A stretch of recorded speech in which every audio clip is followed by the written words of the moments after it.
Le zébu a une place importante dans la vie socio-culturelle de Mayotte, sa viande et son lait étant consommés lors des mariages et autres cérémonies. Il est adapté aux conditions sanitaires et climatiques du territoire, mais a de faibles rendements en lait, contrairement aux vaches exotiques importées. L'objectif du projet est de déterminer s'il existe bien une race de zébu locale, différente génétiquement des autres races connues, de travailler à sa conservation et de raisonner les schémas de reproduction. Bonjour.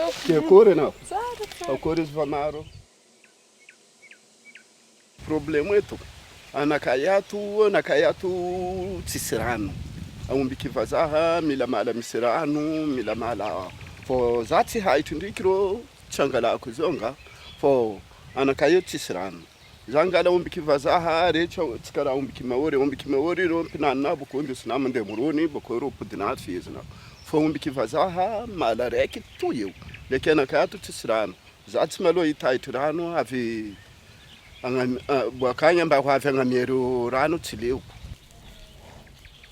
Pour ce projet, nous sommes allés dans 178 élevages sur tout le territoire de Mayotte.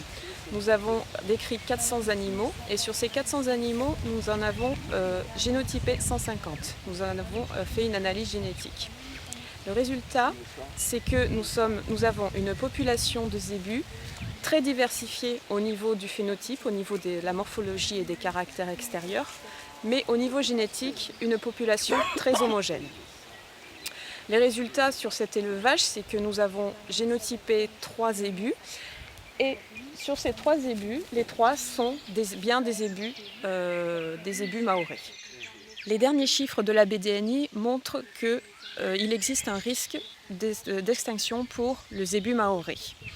Les principales causes sont une absence de gestion des croisements. Ces croisements peuvent se faire au moyen de l'insémination artificielle ou par croisement d'un zébu mahorais par exemple avec une vache d'une race exotique. Donc suite à ce travail, c'est nécessaire que les acteurs de l'élevage mahorais agissent ensemble. Il faudrait définir donc, les orientations stratégiques en termes de gestion des différentes populations génétiques qui sont sur le territoire. On parle des zébus, il y a des métis, il y a des exotiques de différents types. Donc savoir quelles implications à l'échelle du territoire mais aussi au sein des élevages. On parle aussi d'outils, quels outils utiliser pour l'identification, pour ensuite faire du suivi entre les différents croisements, quels mâles choisir, lesquelles vaches on réforme. Donc tout ça c'est du travail où il faut que tous les professionnels travaillent ensemble aujourd'hui. Donc il est nécessaire aussi de travailler sur l'image du zébu auprès du grand public en revalorisant donc, cette image auprès des consommateurs. La première phase du projet a permis de mettre en évidence l'existence de la race zébu mahorais. Mais cette dernière est menacée d'extinction du fait de croisements non maîtrisés.